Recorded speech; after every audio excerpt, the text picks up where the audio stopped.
The question about Shabbat dinner brings me back to a URJ convention that I was fortunate enough to represent Turo at, and we won an award for audacious hospitality. And as everyone described their programs with very long names, Turo came up and said, Turo wins the award for Shabbat dinner. Because our Shabbat dinners really do build community in an amazing way. So will I stay for dinner? Of course I'll stay for dinner.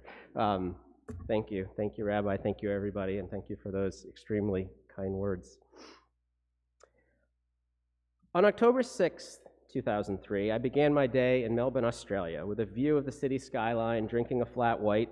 I was in Shira's office. I didn't have the view of the skyline from my office, but it was a special day. Melbourne is the best coffee city in the world. It's also home to a thriving Jewish life, inspired in part by Holocaust survivors. Australia has the second largest proportion of Holocaust survivors behind Israel. And Melbourne's survivor-built community currently has 12 Jewish day schools, including the secular progressive Jewish school our kids attended. Ida and Zev had daily Yiddish lessons as well as climbing lessons, as you could see. Special celebrations, such as for Sholem Aleichem's birthday, and they became part of an East European cultural legacy that is really unique in the world. I'd come to Australia with Shira, Ida, and Zev for the academic year, primed to broaden my own horizons, as well as to broaden the field of American Jewish studies. That morning, October 6th, I launched the Grant Center's new initiative via a Zoom meeting with scholars from around the world. Participants in Australia, the United States, and Israel came together at all hours of their days and nights to begin our year-long initiative that would revolve around a major conference in Sydney in December. This initiative included a handful of American Jewish historians, but most of the participants' research focused on Chinese, Greek, and other minority diasporas. My hope, I explained to a group of scholars that day, was that this encounter between scholars of Jewish and non-Jewish histories, and between American and Australian scholars, will encourage participants to identify points of similarity and difference in comparative frameworks. Just 24 hours before Hamas's October 7th massacre, that was where I saw our field headed. We were outward-facing. The questions I was asking were designed to introduce non-Jewish scholars to American Jewish history, and vice versa. Little did I know how much my questions would soon change. Two things happened in the months that followed that I think are worth sharing. First, I got my first taste of an academic litmus test over Israel. I received an email from a scholar of migration who asked that, quote, in light of the massacres currently being perpetrated by the Israeli army in Gaza, I would like to ask if any of the people or organizations involved in the December conference support or justify the current actions by the Israeli government. There it was. Not a mention of Hamas. An Australian colleague responded by telling the scholar that, quote, this conference has no political litmus test for participation. This is an academic conference that explores historical themes of economic migration across ethnic and minority groups, and participants have been invited based on expertise in this area. We will not be surveying their political viewpoints about current events in Israel, Gaza, Ukraine, Australia, or elsewhere. The response didn't matter. That scholar decided not to join us in Sydney. But in hindsight, the second thing that happened was even more important. That person was the only one who boycotted the conference's exchange of ideas. There were no disruptive protests, and our conference was an overwhelming success. I didn't realize at the time how much we needed to share our message with those scholars. In hindsight, more important than broadening our field was sharing the American Jewish experience with an academic world that was already becoming increasingly hostile to Jewish studies. When I returned to Melbourne from the Sydney conference, I began to ask myself what this new post-October 7th reality meant for American Jewish history as a field. My own research on Jewish economic history had suddenly become less relevant to me. Had historians got the American Jewish experience all wrong? We had long seen America as a haven for Jews, safe from anti-Semitism. We interpreted events like the lynching of Leo Frank in Georgia and the vitriol of Henry Ford as anomalies in the background of an American Jewish story of opportunity and freedom. I see some former students in the audience here today, so I don't know, did I get it wrong? Had we got the storyline wrong? I found myself asking these inward-facing questions, suddenly less concerned about interacting with other fields. I wanted to understand how we got to this moment. How can history, in this particular case, help to inform the present? Then in early March, I read Franklin Foer's The Golden Age of American Jews, The Golden Age of American Jews is Ending in the Atlantic. Many of you, no doubt, have read that piece, and if not, I encourage you to do so. And I presume that some of you were here to discuss this piece at Tura with Rabbi Bowman and my colleague Alana Horowitz. Foer argued that, quote, over the course of the 20th century, Jews invested their faith in a distinct strain of liberalism that combined robust civil liberties, the protection of minority rights, and an ethos of cultural pluralism. They embraced this brand of liberalism because it was good for America and good for the Jews, he says. Continue. It was their fervent hope that liberalism would inoculate America against the world's oldest hatred. For several generations it worked, Foer argued. But that era, he said, is drawing to a close. Foer's essay, I understood immediately, was what our field needed to grapple with. Was there, in fact, a golden age? Or had we been blind to what we thought was only an anti-Semitic underbelly that had been right there in front of us the whole time, driving the American Jewish experience? If there was a golden age, was it really ending? What set it on its demise? And could a journalist, albeit one whose work I really admired, answer a question that relied on an interpretation of history without historians in the room to challenge its finer points? I let this marinate for quite some time, and when I returned to the US, I reached out to Frank and I asked him if he would be interested in discussing his work with a group of historians. It took all of 20 minutes for a yes reply to arrive in my inbox, an enthusiastic yes reply. And so, in the weeks that followed, I invited 3 other leading journalists who also see the value in engaging with history to the Grant Center's inaugural Biner Symposium. Emma Green from The New Yorker, Andrew Lapin from the Jewish Telegraphic Agency, Mark Oppenheimer, editor of Religion and Politics and formerly of the New York Times. In addition to the journalists, I invited 5 historians who aim to give their own research contemporary relevance. Pamela Nadell of American University, who had participated in the congressional anti-Semitism hearings. Susanna Heschel of Dartmouth College, who had just written a fabulous essay on anti-Semitism for a volume that I'm editing, and who grew up on the front lines of Jewish social justice movements. Rebecca Coburn of Columbia University, who found herself embroiled in Columbia's unrest over the past year. Eric Goldstein from Emory University, whose 2006 work on whiteness remains incredibly prescient. Eric was here speaking a few years ago. And Rachel Cranston from the University of Pittsburgh, whose perspectives on anti-Semitism have been shaped by the shootings at the Tree of Life Synagogue in her own neighborhood. I brought these journalists and historians together to address the current moment in time for Jewish Americans. And at the heart of our discussion was a central question inspired by Foer's piece. In what ways is this a unique moment for American Jews, and how can our understanding of history help us to better understand it? And it really only became clear to me in the past few days just how different a question it was than what I had asked in Sydney a year ago. Instead of looking outward, I just kind of realized we're now looking inward. We held the symposium in New York. It had to be before we got too close to election season. We brought journalists, and the heart of hurricane season is not a great time to hold events in New Orleans. So we went to New York. The first 3 sessions of the day were closed to the public. It was just our small group, which engendered honest discussion without the need to worry about sound bites. The final session was recorded, and we just, in the past couple of hours, have posted it to our website, which is in time for the anniversary of October 7th, and you can watch it later on at AmericanJewishExperience.org.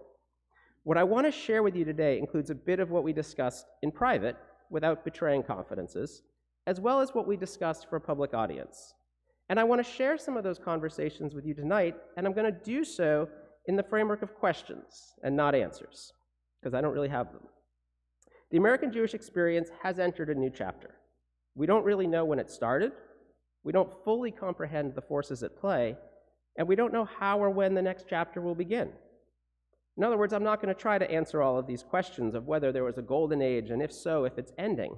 But what I do want to share with you are some ways to think about that question, particularly as we reflect on 5784, the year that was, and 5785, the year that is just beginning, right? Good. All of the journalists and historians, all of a sudden I had this moment of panic here, right? All of the journalists and historians at our symposium either work on college campuses or had written about them in the past year. So it's no wonder that much of our discussion focused on the campus environment and what that might tell us more broadly about the moment that we're in. One question we tackled was, who are the campus protesters, and are campus protests useful indicators of a larger phenomenon? We approached this question from a variety of angles. First, we recognized that there was a great diversity of experience across campuses around the country. Some noted how violence against Jewish students was normalized. And while the major flashpoints like Columbia were not the norm, they're important nonetheless. Frequently reported was the observation that so many protests skewed heavily toward non-students protesting on campuses. Far less reported was the gendered component of the early encampments. For example, initially, Columbia's protests were around 75% women. Does that mean anything, especially as many Jewish women had previously been ostracized by organizers of the Women's March over their Jewishness or stances on Israel? Those questions.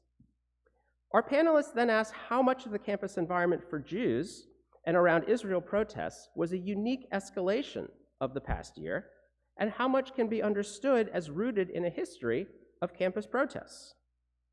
One area where they found differences between earlier movements was around leadership. Who were the leaders of the protests over the past year? Well, the journalists in the room reminded us, we don't really know. They were often masked and unwilling to give names to campus press and be identified with the movement. And our panelists also pointed out that there was a collective decision in campus newsrooms, something a historian would not even think about, not to name the organizers, even though they were adults seeking publicity. That's, quote, weird and unique, said one of our journalist panelists. Counterculture protesters had been and still are famous. We can't name the protesters of the last year. And because of this anonymity, we don't know how many of them were students and how many of those who were students have since graduated. Is this failure to name them because campus journalists are allied with the cause of the protesters, some asked? There were allegations at Columbia that those writing for The Spectator who support Israel had not been promoted because of their Zionism. Regardless, this is reflective of a larger point. Panelists found much more difference than they did continuity with past protests, 1968 in particular. Do these protests have broader relevance beyond the university settings? While the overall sentiment amongst our participants was that these protests were very different from 1968, many panelists believed that the campus had become a canvas upon which the polarization of our society was being painted in bold colors. Some believe that anti-Semitism and protests on college campuses have been politically weaponized, proxies for larger culture wars and political wedge issues, and Jews have been caught in the middle. For example, panelists asked, in what ways were the congressional hearings an attempt to delegitimize higher education and DEI initiatives? Had combating anti-Semitism become a way of pushing back against progressivism itself? Conversely, were college campuses becoming the place where liberalism was morphing into new forms of progressivism and where it was being defined and honed? Did the war in Gaza and Jews more broadly provide the perfect litmus test for who could be part of this new progressivism? Put another way, people asked, was renouncing the existence of a Jewish state, and even those who supported a two-state solution, was that now the prerequisite for progressivism, both on campus and more broadly? On top of that, did the campus as a flashpoint mean that Jewish groups like the ADL had to also focus on campuses in their attempt to point out and push back against anti-Semitism? That returns me to the question of litmus tests that I spoke of earlier. The scholar who insisted on the litmus test for participation in our Sydney conference is part of a broader trend. Our panelists were extremely critical, more critical than I anticipated, of what they saw as a number of faculty members and academic disciplines that had moved away from scholarship and towards social activism. In terms of students, panelists lamented how student groups at some universities had forced stances on Zionism. The Barnard Garden Club became one example as one of the 116 student organizations that was part of a coalition calling for academic divestment from Israel. Such litmus tests weren't new, but they gained new purchase after October 7th. These litmus tests also are not unique to higher education. Some of the progressive alliances in which Jews have long found a home had instituted the same litmus tests.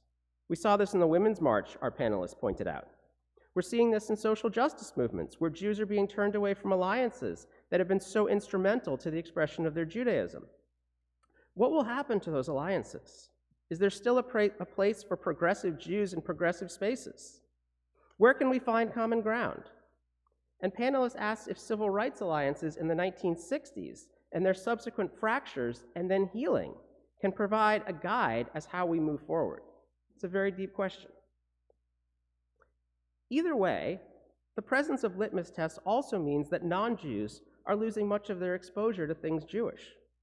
What if non-Jewish students no longer take Jewish studies courses because professors in the department are Israeli? What if non-Jewish social justice advocates don't want to fight for social justice alongside Jews who believe in a two-state solution? How can we move forward if we live in echo chambers and if we don't learn about one another? These were just incredible conversations to be part of, and we had an entire day that we could just immerse ourselves in these questions. And speaking about moving forward, does history offer examples for us as to how we can do that? One panelist noted how historians have been so preoccupied explaining the rise of anti-Semitism, but they have failed to explore how anti-Semitism wanes. Quote, "What happens to bring anti-Semitism to an end?" that person asks. "We haven't studied that," she continued. "How is it that communities came back together? How do communities reconstitute themselves and come back together and trust one another? Are there lessons here from history that we can turn to?" Another important question that some of you may have been thinking of as I've been speaking: are definitions useful? The world is spending a lot of time on defining anti-Semitism, a lot of time. Is that helpful? Many of the panelists didn't think defining anti-Semitism was useful because anti-Semitism shapeshifts. It changes as circumstances change. Additionally, one of the participants asked, why do we use the term Zionism at all? The person said it was a useful term before the establishment of the State of Israel to advocate for Jewish nationalism. But that person said, does the use of the term today make it easier to deny Israel's legitimacy? We don't, for example, have separate words for French nationalism and France. And finally, we spent little time discussing where anti-Zionism crosses into anti-Semitism. That's a very important question. Trying to answer that would have taken up our entire day, and then some, and it would take up the entire evening tonight. But those questions of definitions were things that really were important to think about. So let me return to the question of polarization. How do we get through the polarization that defines our discourse? Quote, "Everything is polarized. Anti-Semitism is a weapon that can be used to attack what you don't like about the other side," noted one participant. How do we get through this? One answer is to insist upon nuance and complexity. But what happens when nobody wants nuance and complexity? What happens when nuance and complexity are considered amoral in our polarized world? One colleague insisted that the answer was to cultivate dignified dialogue. When Susanna Heschel organized conversations between faculty, conversations that received national media attention, it wasn't about telling people how to think. Rather, faculty were there to demonstrate to one another how you speak to one another. "How do we talk and listen?" quote, Susanna said. "How do we talk and listen? With dignity. We're here to study, learn, and think about the future. The issue isn't so much what you say, but it's about how you speak with one another." The final question that I want to pose here tonight is this: what is different about this moment, and how did we get here? One key defining feature that we spent a good amount of time talking about is that we're seeing anti-Semitism on the left and the right, and in some instances, it's horseshoeing, it's meeting in the middle. This confluence of anti-Semitism from left and right, and the point where it meets in the middle, is something we can see through social media. One panelist pointed to Ye, formerly Kanye West's anti-Semitic vitriol, and noted how praise for his posts come from both the left and the right. These tendencies on the left and right can feed off one another and create a dangerous cauldron for Jews. But the whole framework of anti-Semitism on the left, anti-Semitism on the right, that was also something that we questioned. When anti-Semitism is so ubiquitous that even the two poles of the spectrum can agree on it, well, is that a different bird entirely? So many questions. And I've raised far, far more questions than I've answered. But these are the questions that our panelists spent a day talking about. And I realize, again, there are so many more. Are flare-ups of anti-Semitism and attacks against Jews the canary in the coal mine about larger societal issues? Was there a golden age? And if so, is it over? I can't answer that. But I will say that I think we are in a new chapter. Maybe we entered that chapter on 9/11. Maybe we entered it on October 7th, 2023. Maybe we've been in this chapter a lot longer than we realize. But I hope what I did do is start a larger conversation about this moment that can carry into our reflections about the new year. Is this a year that we need to turn inward to Jewish causes? Or is this a year that we can again turn outward and reconstruct our social justice alliances? If we can figure out how we got here, maybe we can figure out how to make our fractured world just a bit more whole. Good Yontif and Shabbat Shalom.